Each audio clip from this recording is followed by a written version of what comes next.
तो अब हम लोग चर्चा करेंगे, उसको मैं हिंदी में भी बोलता हूं, Marxism and socialism in India, radical humanism. Bharat में मार्क्सवाद और समाजवाद तथा नव मानववाद।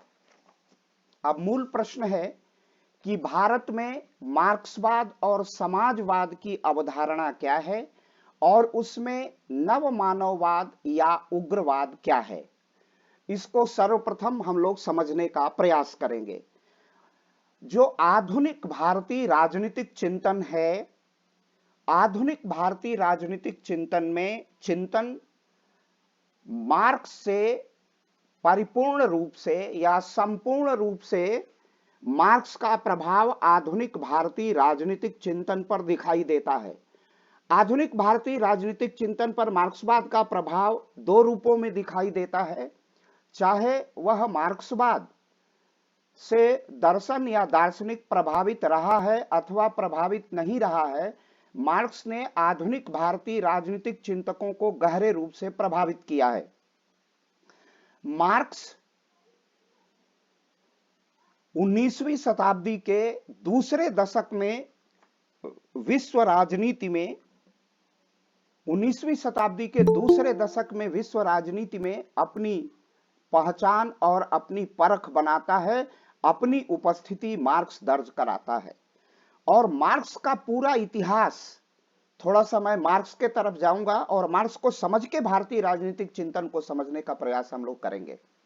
मार्क्स वैज्ञानिक समाजवाद का प्रणेता है। मार्क्स, उसके नाम से ही उस वाद को हम लोग मार्क्सवाद के नाम से जानते हैं। वस्तुतः वह वैज्ञानिक समाजवाद है, साइंटिफिक सोशलिज्म है। दुनिया के दार्शनिकों को प्रायः दो भागों में विभक्त किया जाता है। दुनिया के राजनीतिक दार्शनिकों को दो भागों में विभक्त करते हैं। एक भाग है भौतिकवादी दार्शनिकों का और दूसरा भाग है आइडियलिस्टिक अप्रोच के पॉलिटिकल फिलॉसफर का। अर्थात वो या तो मेटेरियलिस्टिक अप्रोच के पॉलिटिकल थिंकर हैं या आइडियलिस्टिक अप्रोच के पॉलिटिकल थिंकर हैं, या तो वो आदर्शवादी हैं या वो भौतिकवादी हैं। आदर्शवाद में विचारों की प्रधानता होती है और भौतिकवाद में पदार्थों की प्रधानता होती है। आदर्शवादी मुख्य रूप से भौतिक संसाधनों पर विश्वास करता है और आदर्शवादी मुख्य रूप से विचारों में आस्था रखता है, विचारों में विश्वास रखता है। थोड़े से उदाहरण से हम समझेंगे। उदाहरण के माध्यम से यह भौतिकवाद और आदर्शवाद का अंतर पूर्णतः आप सबको स्पष्ट हो जाएगा। मार्क्स भौतिकवादी दार्शनिक है, वह पदार्थों में विश्वास रखता है, वह भौतिक संसाधनों में विश्वास रखता है, वह सांसारिकता में विश्वास रखता है, उसे हम भौतिकवादी कहते हैं। एक छोटे से उदाहरण से यह भौतिकवाद और आदर्शवाद आप सबके समझ में आ जाएगा। भौतिकवाद कहते हैं जहां पर पदार्थों की प्रधानता होती है। जैसे एक मेज है और मेज लकड़ी से बना है, तो भौतिकवादी कहेगा कि अगर लकड़ी नहीं होती, यह पदार्थ नहीं होता, तो मेज का निर्माण नहीं होता। यह जो फेथ है, यह विश्वास है, यह मेटेरियलिस्टिक या मेटेरियलिज्म है, जिसमें पदार्थों को प्रधानता है। अर्थात अगर लोहा नहीं होता तो लोहे से कुर्सी नहीं बनती लोहे की। तो भौतिकवादी दार्शनिक मानता है, मार्क्स की परंपरा के दार्शनिक मानते हैं कि भौतिकता जीवन में अनिवार्य है, वही दुनिया को चलाती है। Materialistic is the measure of all things. वह जो मैटर है, जो पदार्थ है, वही संपूर्ण है। लकड़ी नहीं होता तो मेज नहीं बनता, लोहा नहीं होता तो लोहे की कुर्सी नहीं बनती, उसका मेज नहीं बनता। आदर्शवादी कहेगा कि यह लोहा, यह लकड़ी, यह मेज, यह सब धरा का धरा रह जाता। उसकी आइडिया, उसका विचार अगर मस्तिष्क में नहीं आता तो इस लोहे का प्रयोग, एक लोहे का प्रयोग नहीं हो पाता। किसके लिए लोहे का प्रयोग नहीं हो पाता? उसका मेज नहीं बन पाता। तो इसलिए आइडिया महत्वपूर्ण है। आइडिया से ही लोहे का मेज का निर्माण हुआ है, आइडिया से ही कुर्सी का निर्माण हुआ है। इसलिए ये दार्शनिक कहते हैं, आदर्शवादी कहते हैं, जो विचारों में विश्वास रखते हैं, वो कहते हैं कि विचार महत्वपूर्ण है, पदार्थ महत्वपूर्ण नहीं है। यह विवाद अंतहीन है। कोई कहेगा कि पदार्थ महत्वपूर्ण है, कोई कहेगा कि विचार महत्वपूर्ण है। मार्क्स ने कहा कि पदार्थों में कॉन्फ्लिक्ट है। अगर सत्य है तो असत्य है, और सत्य और असत्य मिलकर के सिंथेसिस बनता है। विचार है, उसका उल्टा विचार है, और यह द्वंद्व बना हुआ है पूरे संसार में। तो मार्क्स कहता है कि यह द्वंद्व का कारण भौतिक पदार्थ हैं। यह जमीन मेरी है, यह जमीन तुम्हारी है। विवाद इस विषय का है, इस जमीन पर, इस जंगल पर, इस झरने पर, इस जल पर आधिपत्य किसका हो, विवाद इसका है। तो मार्क्स कहता है कि सारा द्वंद्व विचारों में नहीं, सारा द्वंद्व दिखाई किसमें दे रहा है? सारा द्वंद्व दिखाई दे रहा है किस चीज में? पदार्थ में। और जो आदर्शवादी विचारक हैं वह कहेंगे कि यह सारा जो द्वंद्व है वह द्वंद्व पदार्थों में है, पदार्थों के कारण द्वंद्व है। द्वंद्व का कारण क्या है? पदार्थ हैं। द्वंद्व के कारण ही, इन पदार्थों के कारण ही द्वंद्व है। और आदर्शवादी कहेंगे कि द्वंद्व का कारण विचार है। तो ये दुनिया में, ये मार्क्स की अवधारणा है। भौतिकवादी और भारत के अधिकतर दार्शनिक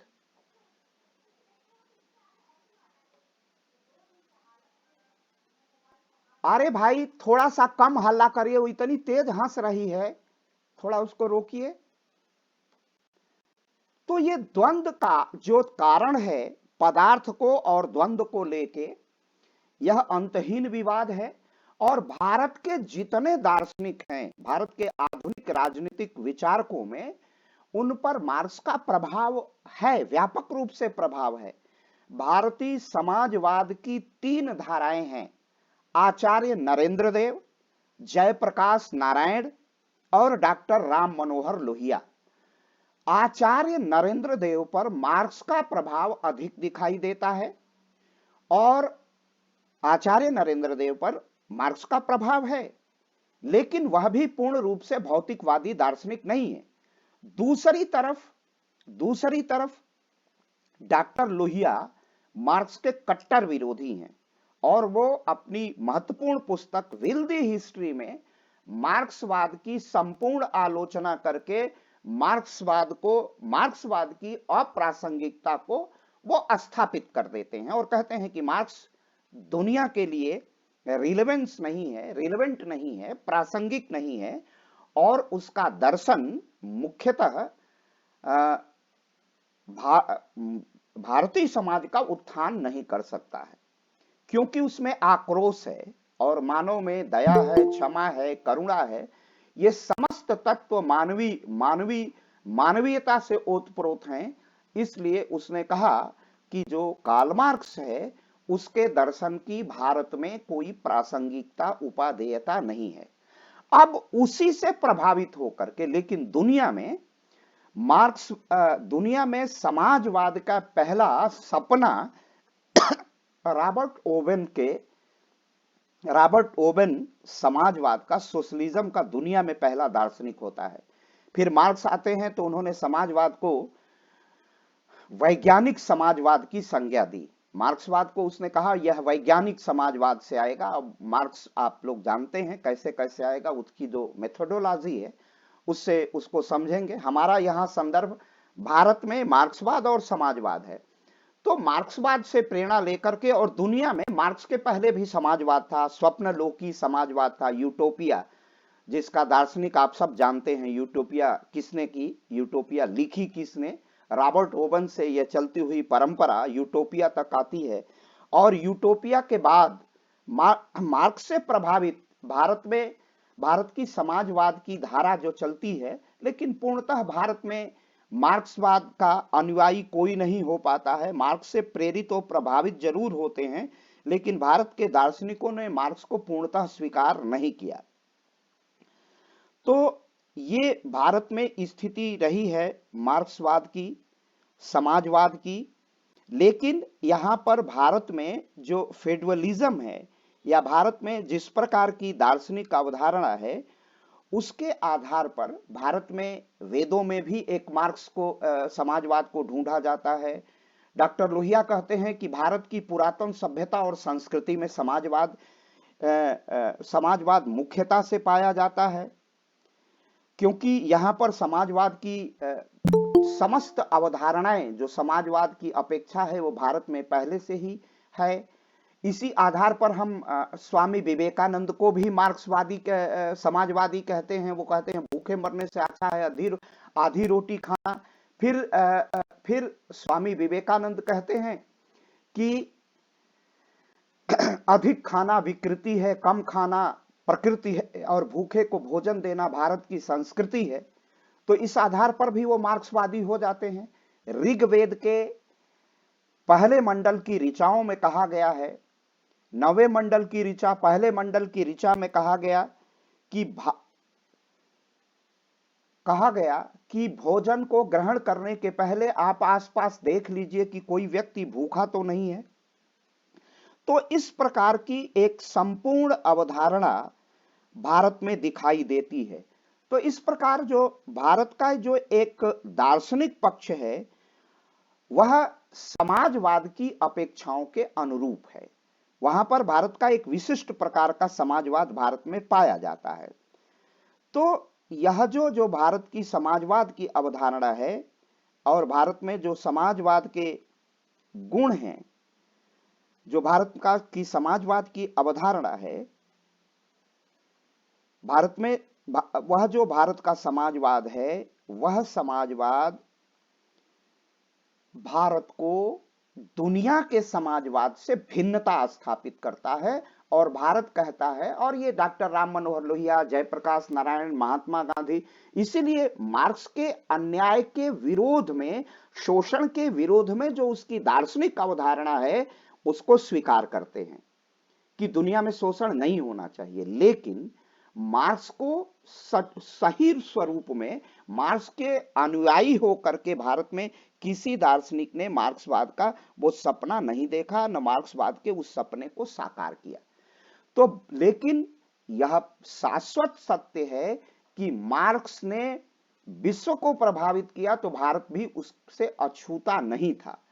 क्योंकि भारत उससे अछूता इसलिए नहीं था कि भारत में मार्क्सवाद की अवधारणा को स्वीकार करने वाले मार्क्सवादी थे, और इन मार्क्सवादियों ने 20वीं शताब्दी में भारत के स्वाधीनता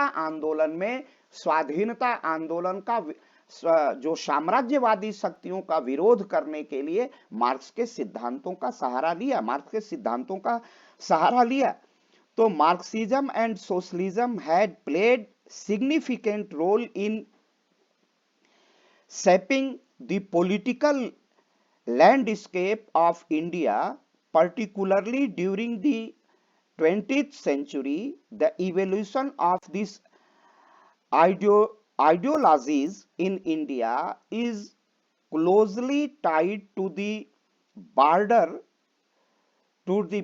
struggle or independence from British colonial rule and the socio-economic condition that they prevailed during the period.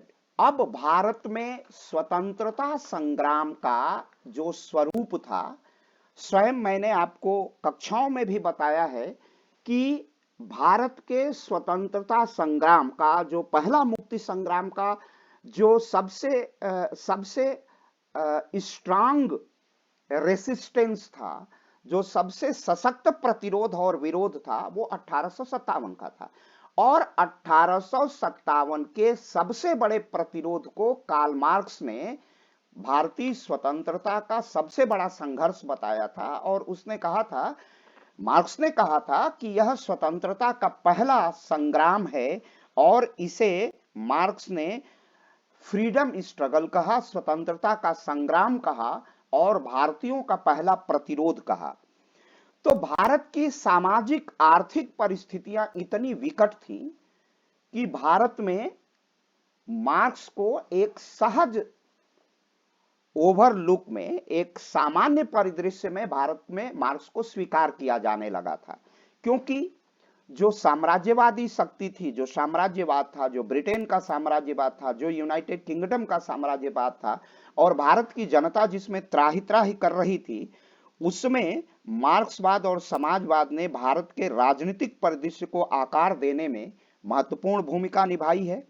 विशेष रूप से 20वीं सदी के दौरान भारत में इन विचारधाराओं का विकास ब्रिटिश औपनिवेशिक शासन से स्वतंत्रता के लिए संपूर्णता के साथ संघर्ष या व्यापक संघर्ष और उस अवधि के दौरान प्रचलित सामाजिक आर्थिक परिस्थितियों से निकटता से जुड़ा हुआ जो समाज था और निकटता से जो भारत का सामाजिक आर्थिक राजनीतिक जीवन था, उससे मार्क्स की एक सहज स्वीकार्यता भारत के स्वतंत्रता के मुक्ति संग्राम में होती है। अब भारत में मार्क्सवाद का आरंभ कब होता है? भारत में मार्क्सवाद का परिचय भारतीय बौद्धिक जगत में मुख्य रूप से यूरोपीय विचारकों के लेखन और समाजवादी विचारों से प्रभावित भारतीय क्रांतिकारियों के अनुभव के माध्यम से होता है। 20वीं शताब्दी के प्रारंभ में कट्टर राष्ट्रवादी आंदोलन में बहुत बड़ा एक उछाल देखा गया या भारतीय राष्ट्रवाद का कट्टर स्वरूप दिखाई देने लगा, जिसमें बाल बाल पाल हैं। लेकिन स्वतंत्रता में सामाजिक न्याय और आर्थिक समानता की मांग करने वाला भी एक बहुत बड़ा वर्ग था और उसका नेतृत्व मानवेंद्र नाथ राय जैसे एमएन राय जैसे प्रमुख व्यक्ति कर रहे थे, जो विदेश में रहते हुए भारत के स्वतंत्रता के मुक्ति संग्राम को आगे बढ़ा रहे थे और मार्क्सवादी विचारों से जुड़े हुए थे। भारत में कम्युनिस्ट पार्टी के स्थापना में सबसे बड़ा योगदान देने वाले मानवेंद्र नाथ राय थे। भारतीय कम्युनिस्ट पार्टी की स्थापना 1925 में हुई थी, जिसका उद्देश्य मजदूर वर्ग और किसान वर्ग के मध्य मार्क्सवादी विचारधारा को बढ़ावा देना था। सीपीआई की गतिविधियों को अक्सर औपनिवेशिक अधिकारियों के दमन का सामना करना पड़ा था। उन पर नाना प्रकार के सीपीआई के लोगों पर अत्याचार किया गया, जो 1925 में गठित हुई थी। कानपुर में वो उसका गठन हुआ था। फिर भी यह समाज के विभिन्न वर्गों, विशेष रूप से मजदूर संघों, कृषक आंदोलन, पीजेंट मूवमेंट के बीच अपनी पैठ बनाने में मार्क्सवादी लोग कामयाब थे। जो भारत के कम्युनिस्ट पार्टी के लोग थे, वो बहुत कामयाब थे। Marxism was the introduce to India including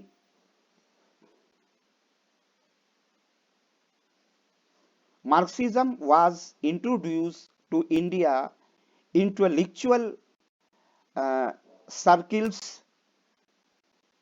के बीच इनका पहली बार प्रवेश होता है थ्रू दी वेस्टर्न राइटर्स। पश्चिमी लेखकों के प्रभाव में इनका प्रवेश होता है और 20वीं सेंचुरी में saw a rise of radical nationalist movement, और उसी समय भारत में रेडिकल नेशनलिस्ट मूवमेंट, जो कट्टर राष्ट्रवाद है, वो बहुत तेजी से बढ़ता है। तो मैं आपको वो बता रहा था कि भारत में हम लोग पढ़ रहे हैं मार्क्सवाद, समाजवाद और रेडिकल ह्यूमनिज्म। भारत में मार्क्सवाद और समाजवाद और भारत में साथ ही साथ नव मानववाद या उग्र मानववाद। अब थोड़ा सा मार्क्स का प्रवेश भारत की सामाजिक, धार्मिक, राजनीतिक परिस्थितियों के कारण होता है। राजनीतिक परिस्थितियां थी कि हम भारत क्या था, गुलाम था। सामाजिक परिस्थितियां थी कि भारत में ऊंच नीच का वातावरण था। एक बहुत बड़ा वर्ग अपने को भारत की सामाजिक धारा से जुड़ा हुआ नहीं मानता था, जिसे हम अनटचेबल कहते थे। यह हमारी सबसे बड़ी प्रॉब्लम थी। और आर्थिक परिस्थितियां तो विशेष रूप से उत्तरदायी थी कि भारत में मार्क्स के विचारों को मान्यता मिलने लगी, क्योंकि हैव और हैव नॉट्स के मध्य की दूरी व्यापक रूप से बढ़ रही थी। गरीब और अमीर का केवल 5% से भी कम लोग अमीर थे और एक व्यापक जनसंख्या थी जिसमें व्यापक गरीबी दिखाई देती है। तो इस तरह मार्क्स के विचारों का, मार्क्स ने कहा था दुनिया के मजदूरों एक हो जाओ, तुम्हें खोने के लिए बेड़ियां और पाने के लिए पूरा संसार है। मार्क्स के ये विचार, दुनिया के मजदूरों एक हो जाओ, तुम्हारी गरीबी जाएगी, दुनिया से पूंजीवाद का समाप्त होगा, दुनिया से पूंजीवाद या बड़े जो लोग हैं जो धन को केंद्रित करके रखे हैं उनका सपना साकार नहीं होगा, वो धाराशायी हो जाएंगे और दुनिया में एक समान अर्थव्यवस्था होगी जो न कोई अमीर होगा न कोई गरीब होगा। मार्क्स ने सपना देखा था, मार्क्स के ये सपने दुनिया को दिखाए थे और भारत उससे अछूता नहीं था। भारत में भी मार्क्स के अनुयायी थे और मार्क्स के अनुयायी, जैसा मैंने कहा, M N. Roy, who is the initial engaged with the Marx through while a broad become a Indian socialism or Marxism, तो establishing communist party is India in India, उन्होंने भारत में कम्युनिस्ट पार्टी की प्रतिस्थापना की। तो ये मार्क्सवाद की बहुत बड़ी भारत में उपलब्धि थी। The communist party India CPI was found in 1925 in Kanpur, aiming to promote Marxist ideology among the working class and peasantry movement. And peasantry, the CPI's activists were often met with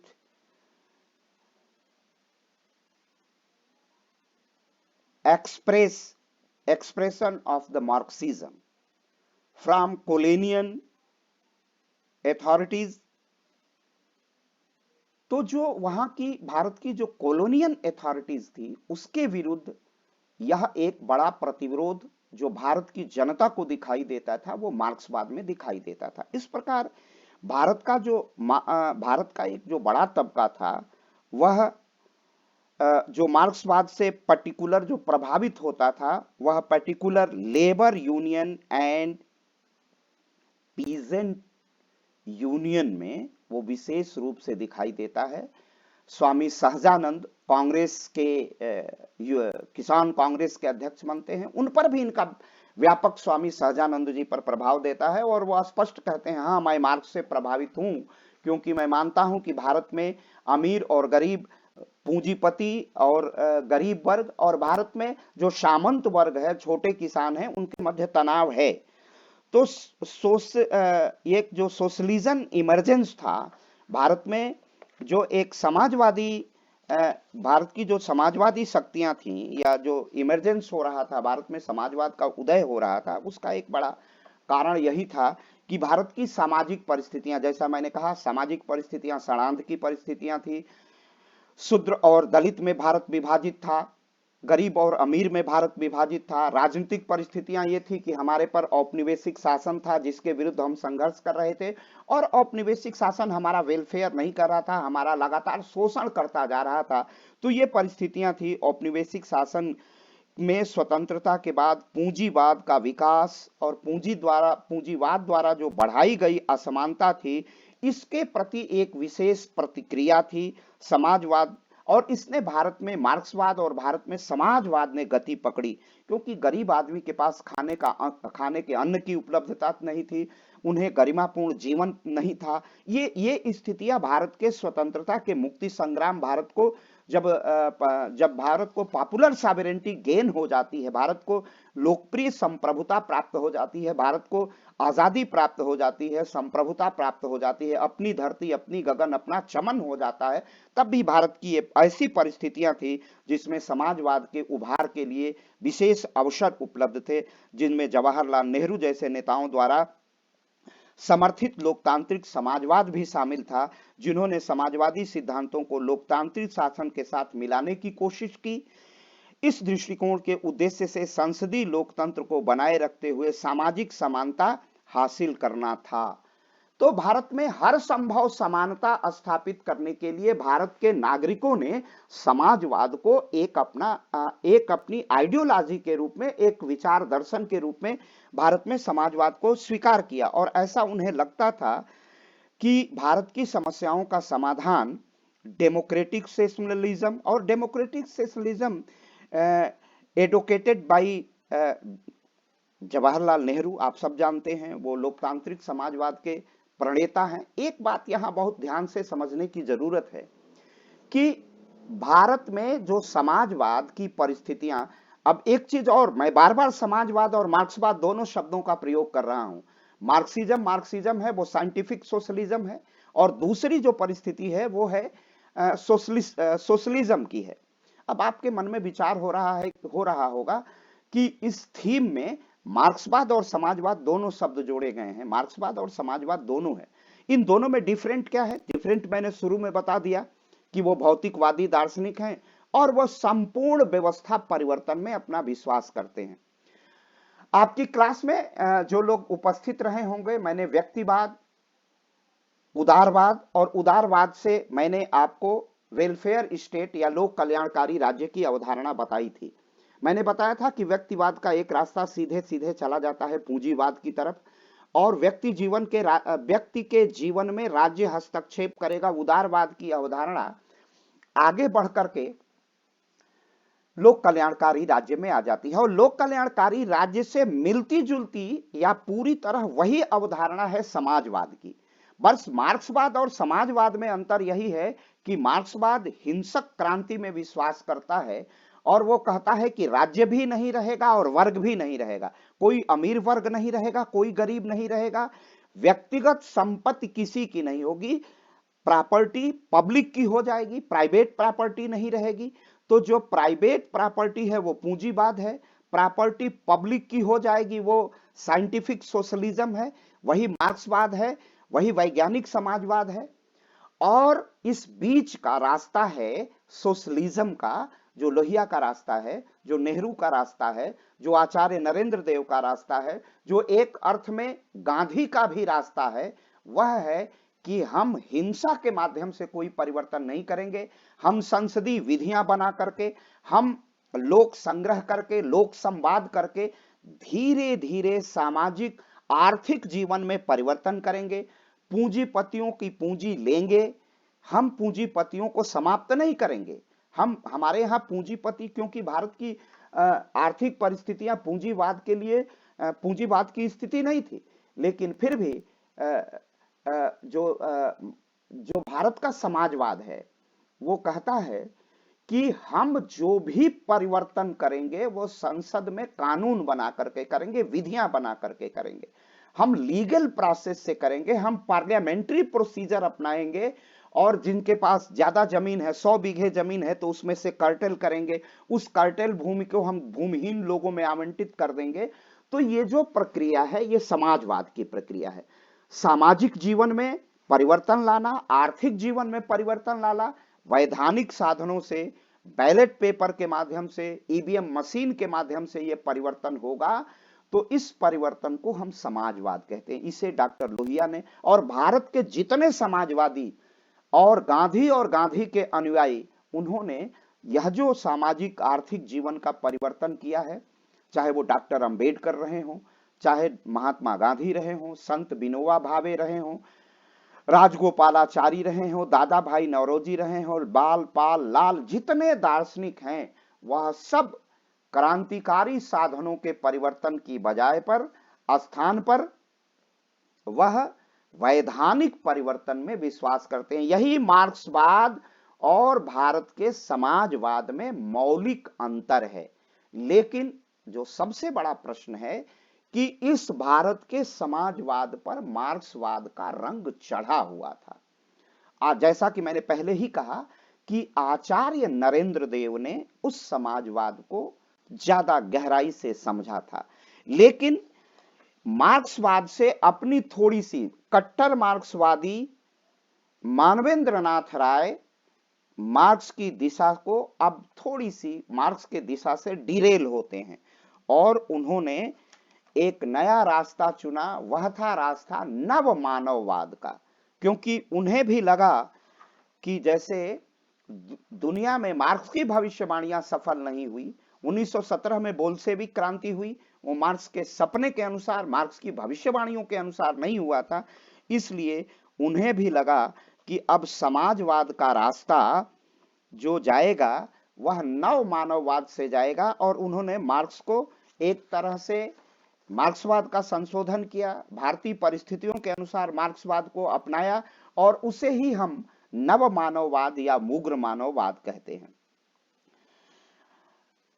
जो मार्क्सवादी लेनिनवादी विचार के साथ खुद को मानवेंद्र नाथ राय ने जोड़ लिया था, और कुछ लोगों ने मार्क्स के विचारों को आधे अधूरे स्वीकार किया, लेकिन मार्क्स के क्रांतिकारी विचारों को स्वीकार नहीं किया। वो शोषण का अंत करना चाहते थे, वो असमानता को समाप्त करना चाहते थे, परंतु वो भारत की परिस्थितियों का समाधान भारत की धरती पर अपने समाज, अपने संस्कृति और अपने सभ्यता के अनुकूल करना चाहते थे, अपने स्वभाव के, अपने प्रकृति के अनुकूल करना चाहते थे। तो मार्क्स की यह अवधारणा जो भारत के राजनीतिक दार्शनिकों ने, विशेष रूप से आचार्य नरेंद्र देव, डॉक्टर राम मनोहर लोहिया, जयप्रकाश नारायण, पंडित जवाहरलाल नेहरू ने अपनाया, वह रास्ता भारत में अपने ढंग का समाजवाद है। उस पर मार्क्स का थोड़ा सा प्रभाव है, डॉक्टर लोहिया पर थोड़ा सा भी प्रभाव मार्क्स का नहीं है, लेकिन जयप्रकाश नारायण पर आंशिक प्रभाव है, और इसी तरह थोड़ा सा प्रभाव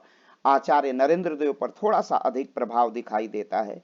और यह मार्क्सवाद और समाजवाद का सपना फिर 42वें संविधान संशोधन में, भारत के संविधान में भी समाजवाद शब्द जोड़ा गया मिसेस गांधी के द्वारा। स्वर्ण सिंह समिति थी। 1960 के दशक के में भारत में नक्सलवादी आंदोलन दिखाई देता है।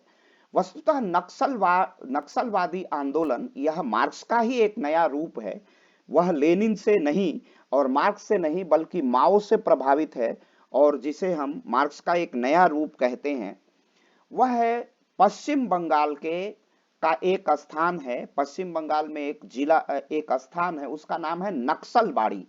वहां से दो कम्युनिस्ट नेता हैं, चारू मजुमदार और कान्हू सान्याल, चारू मजुमदार और कान्हू सान्याल, और उन्होंने वहां के बटाईदार किसानों को, वहां के जमींदार की खेती पर जो बटाई खेती करते थे, माने आधा मेहनत करता था मजदूर, आधा खेत उन्हें दे देता था उसकी का उत्पादन, और आधा अपने घर ले आता था। किसान जो बड़ा जमींदार था वो बैठे बैठे खाता था। तो उन्हीं बटाईदार किसानों को उनका हक दिलाने के लिए और जमीन की आधा भाग उनको दिलाने के लिए जो आंदोलन चला था, हिंसक आंदोलन, नक्सलवाड़ी से कान्हू सान्याल और चारू मजुमदार ने चलाया, जो कम्युनिस्ट आंदोलन था, यही आंदोलन बाद में नक्सलवाड़ी से चलने के कारण इसका नाम पड़ा नक्सलिस्ट मूवमेंट, नक्सलवाड़ी आंदोलन इसका नाम पड़ गया।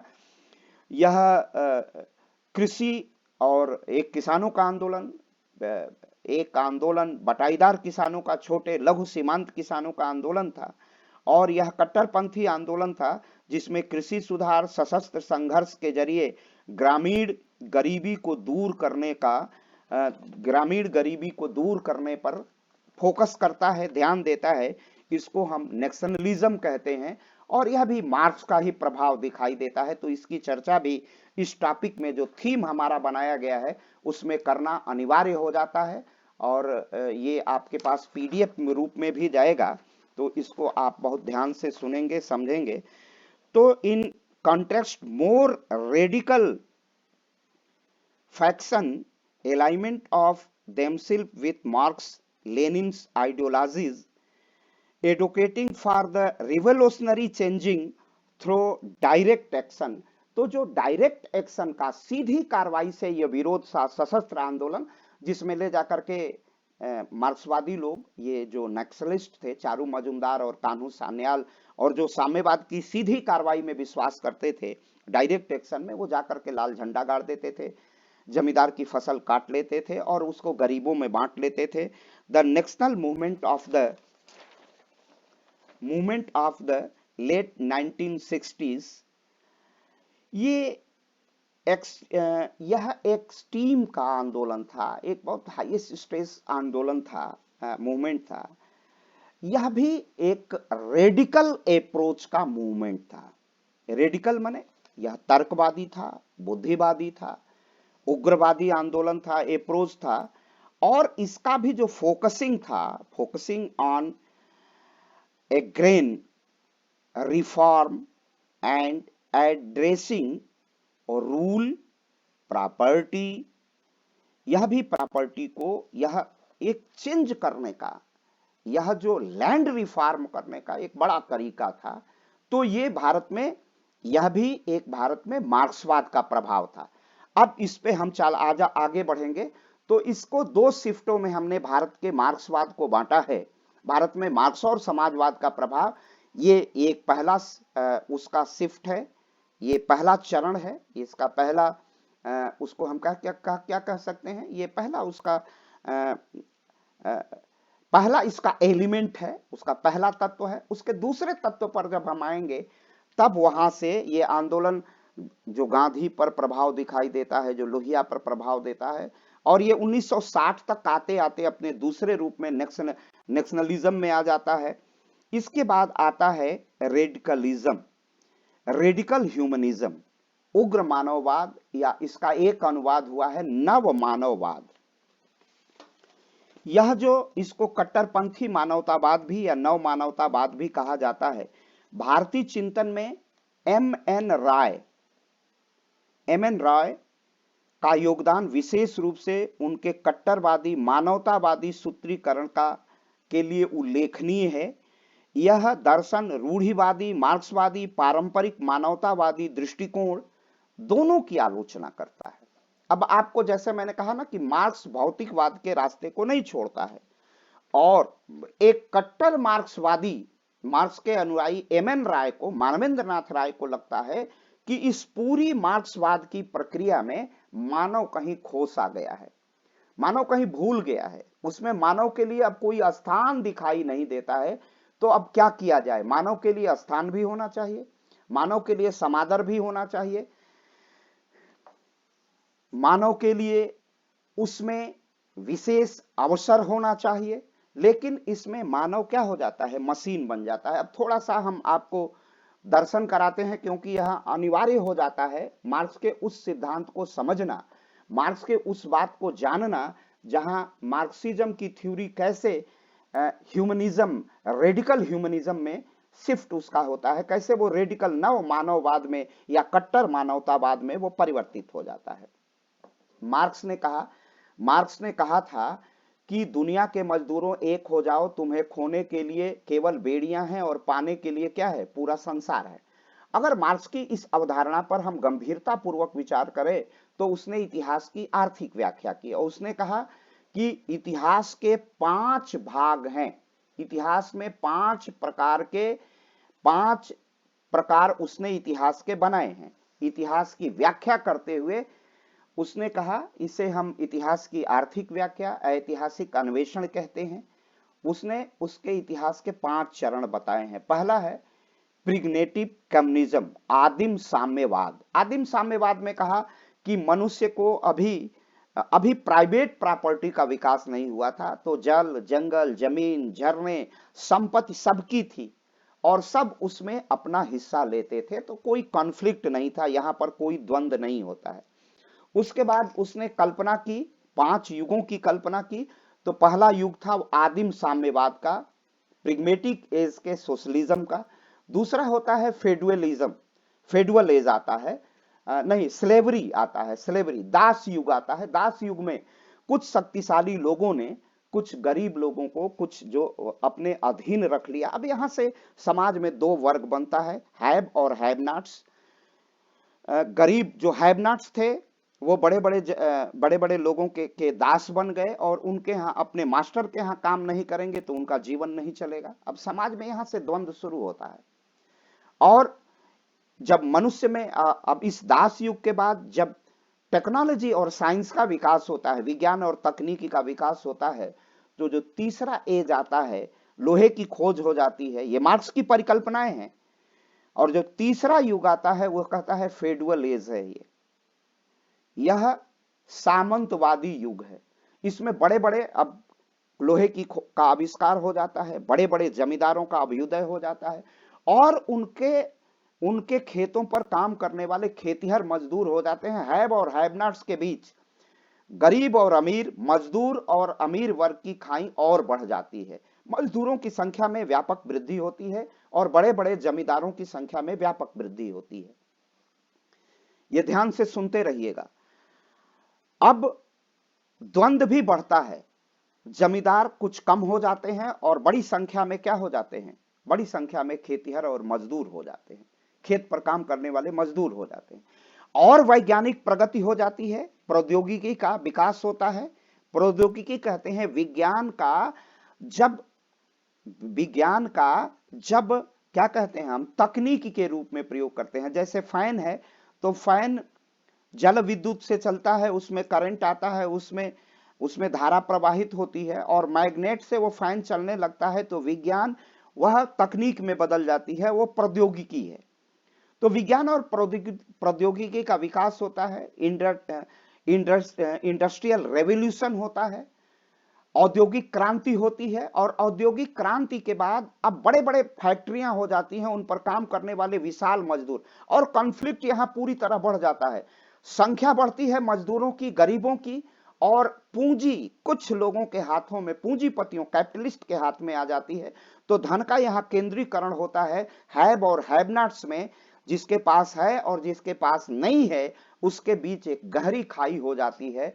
और जैसे पानी 100 डिग्री सेल्सियस पर ही बॉइलिंग पॉइंट पर आएगा, पानी 100 डिग्री सेल्सियस पर ही उबाल पर आएगा, वही मार्क्स कहता है कि जब अमीर और गरीब के बीच खाई अपने मैक्सिमम स्टेज पर पहुंच जाएगी, तभी अपने महत्वपूर्ण ग्रंथ कम्युनिस्ट मैनिफेस्टो में लिखता है कि तब वह नारा देता है कि दुनिया के मजदूरों एक हो जाओ और एक साथ क्रांति करो। यद्यपि मार्क्स की भविष्यवाणी सही साबित नहीं होती है। और अब क्या होगा, अब यहां कम्युनिस्ट पार्टी नागरिकों, मजदूर वर्ग में चेतना भरेगी। और वो कहता है कि ये मजदूर वर्ग में चेतना कम्युनिस्ट पार्टी ही भर पाएगी, सामान्य लोग मजदूर वर्ग में चेतना नहीं भर पाएंगे, क्योंकि जो लेबर यूनियन है वो चेतना नहीं भरेगी। वो केवल कहता है तनख्वाह बढ़ा दो। ये संपूर्ण व्यवस्था परिवर्तन के लिए, क्योंकि इनके पास ज्ञान की वो शक्ति नहीं है, समझने की वो सामर्थ्य नहीं है कि टोटल रेवोल्यूशन कर सकें, संपूर्ण क्रांति कर सकें। तो इसलिए वो कहता है मार्क्स की यह जो परिवर्तन आएगा वह केवल कम्युनिस्ट पार्टी लोगों में चेतना, कॉन्शियस अवेयरनेस ले आएगा कम्युनिस्ट पार्टी, और संपूर्ण क्रांति होगी। और जब संपूर्ण क्रांति होगी तो एक व्यवस्था का क्या होगा, परिवर्तन होगा। और व्यवस्था के परिवर्तन के माध्यम से ही क्या होगा, समाजवाद की स्थापना होगी, मार्क्सवाद की स्थापना होगी। और मार्क्सवाद क्या है, मार्क्सवाद है कि अब पूंजी प्राइवेट नहीं रहेगी, पूंजी क्या हो जाएगी, पब्लिक की हो जाएगी। ना हमारी रहेगी ना किसी की रहेगी, वो पूरे किसकी पूंजी हो जाएगी, समाज की हो जाएगी। इसीलिए उसे साइंटिफिक सोशलिज्म या मार्क्सिज्म कहते हैं।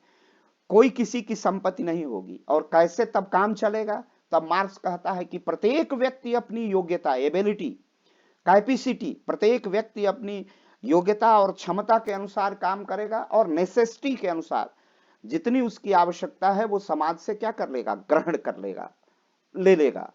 तो ये हाई मॉरलिटी का मामला है, यही तो मार्क्स जाके फेल हो जाता है। तो यह प्रत्येक व्यक्ति अपनी आवश्यकता और क्षमता के अनुसार काम करेगा, प्रत्येक व्यक्ति अपनी क्षमता और योग्यता के अनुसार काम करेगा और आवश्यकता के अनुसार ग्रहण कर लेगा। यही पूंजी, यही मार्क्सिज्म है, यही मार्क्सवाद है।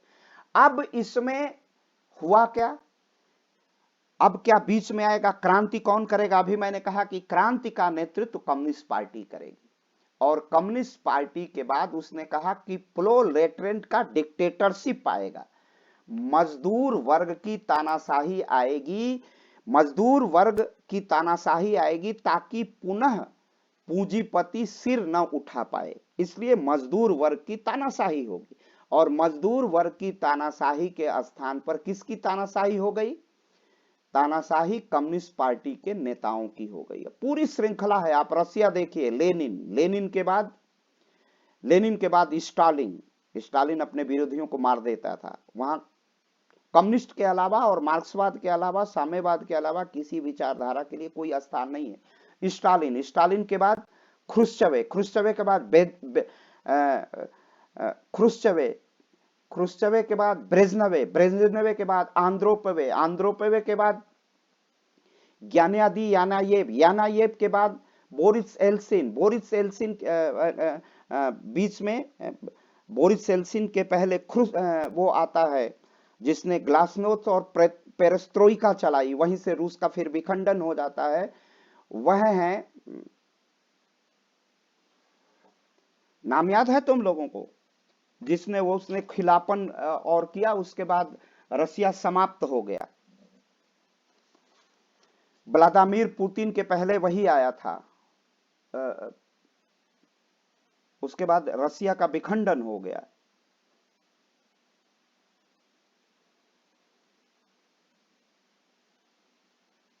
मिखाइल गार्बाचोव, गार्बाचोव के बाद वो आ जाता है व्लादिमीर पुतिन, और उसके मिखाइल गार्बाचोव, उसके बाद लगातार पुतिन का चल रहा है। तो इसके बाद कम्युनिस्ट का लौह आवरण समाप्त हो गया, पूरे विश्व के धाराधाम से कम्युनिज्म गया, उसने ग्लासनोस्ट और पेरेस्ट्रोइका लाई। इस पूरी प्रक्रिया को मुझे ये समझाना है कि इस पूरी मार्क्सवादी प्रक्रिया में, पूरे मार्क्सवाद के इस थीम में, दुनिया के मजदूरों एक हो जाओ। जब क्रांति हो जाती है, मजदूर वर्ग की तानाशाही के नाम पर कम्युनिस्ट पार्टी की तानाशाही आ जाती है। अब उस मजदूर को केवल काम करना है और अपना आवश्यकता के अनुसार पेट भरना है। तो क्या मनुष्य में दया, क्षमा, करुणा, प्रेम, साहित्य, अन्य चीजें नहीं होती हैं? यह सब मार्क्सवाद में मशीन की तरह हो जाता है। इसलिए वहां जो परंपरा लेनिन, स्टालिन, ख्रुश्चवे, बेंद्रेपवे, आंद्रोपवे, ज्ञानेदी यानायेव और जो मिसाइल गार्बाचोव के बाद आती है, फिर बोरिस एल्सिन आते हैं और एल्सिन के बाद पुतिन आ जाते हैं, ये पूरी प्रक्रिया मनुष्य को यंत्र समझा जाता है। और वहां की एक सबसे बड़ी जो फैक्ट्रियों में काम करने वाले लोग थे, वहां पर एक वाइन होती थी, बड़ी महंगी वाइन है, वो है वोदका, रशिया की वाइन। वोदका पीने के बाद उन्हें समझ में नहीं आता था कि ये समाजवाद है, कैपिटलिज्म है, सब समाप्त हो जाता था। मनुष्य का मौलिक स्वभाव समाप्त हो गया था। उसमें मनुष्य का हर, अब जैसे सब मनुष्य का डीएनए और आरएनए होता है, हर मनुष्य की, जितने दुनिया में जितने अरब की आबादी है, उतने अरब के डीएनए और आरएनए, हर व्यक्ति का स्वभाव अलग अलग है, ये विज्ञान है। लेकिन मार्क्सवाद इस चीज को समझ नहीं पाता है कि दुनिया में इतने तरह के लोग हैं और इतने तरह के उनके अलग अलग स्वभाव है। और भारत में तो बहुत पहले से कहा गया है, मुंडे मुंडे मतिर भिन्ना। मार्क्स इसको समझ नहीं पाता है और कम्युनिज्म दुनिया में कहीं भी अपना सस्टेनेबल स्थिति में नहीं पहुंच पाता है, एक अस्थायी स्थिति में नहीं पहुंच पाता है। मार्क्सवाद जरूर दुनिया के लिए एक आकर्षण का केंद्र है, क्योंकि बुराई से लड़ना, अच्छाई पर चलना, अन्याय का प्रतिरोध करना, असमानता का समाप्त करना, समता को स्थापित करने की इतनी अच्छी व्यवस्था मार्क्स के अतिरिक्त नहीं है। लेकिन यह मार्क्स का जो वाद है, यह जब स्थापित होगा, वह केवल और केवल हाई मॉरलिटी पर, उच्च नैतिकता के स्थान पर ही, आधार पर ही स्थापित होगा। मार्क्स इसके लिए कोई उपबंध नहीं कर पाए थे। और पूरे मार्क्सवाद, भौतिकवाद में जो धर्म को अफीम कहता है, उसमें नैतिक मूल्यों के जागृत करने का कोई स्थान नहीं था। यह बात मानवेंद्र नाथ राय को समझ में आ गई। तभी उन्होंने, जहां मनुष्य समाप्त हो गया है, वहां से एक कट्टर मानवतावाद या उग्र मानवतावाद, या इसे हम नव मानवतावाद भी कहते हैं, तीन नाम हैं, उन्होंने एक नए स्वरूप में मनुष्य को पहचाना। और भारतीय चिंतन में एमएन राय का योगदान विशेष रूप से उनके नव मानवतावाद, कट्टरपंथी मानवतावाद और उग्रवाद के नाम से जाना जाता है कि सूत्रीकरण का उल्लेख विशेष उल्लेखनीय है। यह दर्शन रूढ़िवादी, मार्क्सवादी और पारंपरिक मानवतावादी दृष्टिकोणों की आलोचना के रूप में उभरा। राय ने एक नए मानववाद के लिए तर्क दिया जो व्यक्ति की स्वतंत्रता, अब मार्क्सवाद में व्यक्ति की स्वतंत्रता समाप्त हो गई है, व्यक्ति की गरिमा पर जोर देता है, जबकि सामाजिक परिस्थितियों के महत्व को, जो सामाजिक परिस्थितियों के महत्व को पहचानता है तथा मानव उत्कर्ष को सक्षम बनाता है। जो क्या समझता है, जो ये मानव के महत्व को समझता है, जो इम्फेसाइज्ड हो गया था मनुष्य, उसको वो आर्गुमेंट करते हैं कि हमारा जो न्यू ह्यूमनिज्म है, that is the emphasized individualism, freedom and dignity while recognize the importance of social condition that enable human flourishing। तो ये जो मानव का ये जो नया स्वरूप था, उसमें आपको, जैसे मैंने ये सारी परिस्थितियां बताई जिसमें मनुष्य खो गया था, उसकी स्वतंत्रता, उसकी सामाजिक स्थिति, उसकी गरिमा के लिए समाज में कोई स्थान नहीं था। जैसे ब्राह्मण के आगे शूद्र एकदम शून्यवत था, उसका कोई महत्व ही सामाजिक मूल्य नहीं था। उसको उन्होंने कहा कि स्वतंत्रता के साथ उस मूल्य को स्थापित करना है। ये केवल भारत के लिए नहीं बल्कि विश्व के लिए थे। भारत के लिए तो था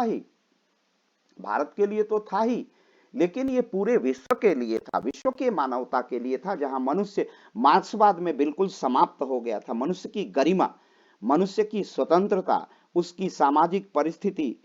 तो जो रेडिकल ह्यूमनिज्म जो था वह इसी रूप में आता है कि वैज्ञानिक, तर्क संगत और मानवीय अनुभव में निहित नैतिक विचारों का संश्लेषण किया जाए, उसका सिंथेसिस किया जाए, उस सबको मिलाया जाए कि वकालत करके वह हठधर्मी विचारधाराओं, जो कट्टर विचारधारा, जो भौतिक विचारधारा मार्क्स की विचारधारा से उसे ऊपर करना था। यह सामाजिक क्रांतियों के पहले दार्शनिक क्रांतियों की आवश्यकता को महत्व देता है। सामाजिक परिवर्तन से पहले, क्रांतिकारी परिवर्तन से पहले, सामाजिक क्रांति करने से पहले वैचारिक परिवर्तन पर, माने यहां पर एम.एन. राय का रेडिकल ह्यूमनिज्म मार्क्स को बिल्कुल छोड़ता है और कहता है भौतिक परिवर्तन करने से पहले वैचारिक परिवर्तन करना जरूरी है। जैसे एक शूद्र व्यक्ति है, वो मानता है कि मैं अश्रेष्ठ हूं और ब्राह्मण बहुत श्रेष्ठ है, तो पहले तो उसके विचारों का ही परिवर्तन उसी व्यक्ति में होना चाहिए। भैया तुम अश्रेष्ठ नहीं हो, तुम इस प्रकृति में पैदा हुआ, तुम इस ईश्वर की ही संतान हो, तो तुम अश्रेष्ठ कैसे हो सकते हो? तो पहले अपने ही विचारों का परिवर्तन करके अपने को अश्रेष्ठ नहीं बल्कि श्रेष्ठ मानने की जो धारणा है, यही रेडिकलिज्म है, यही नव मानववाद है, यही उग्र मानववाद है, यही कट्टरवादी मानववाद है। और वह जोर देता है, तर्क पर जोर देता है कि क्रांति के से भी जरूरी है मन का परिवर्तन करना, मानसिक परिवर्तन करना, विचार का परिवर्तन करना। और यह तर्क पर आधारित होगा कि एक सच्ची मुक्ति के लिए राजनीतिक परिवर्तन के साथ साथ बौद्धिक जागृति की भी आवश्यकता है, अवेयरनेस की आवश्यकता है, और तभी हम एक संपूर्ण परिवर्तन करने में सक्षम हो सकते हैं।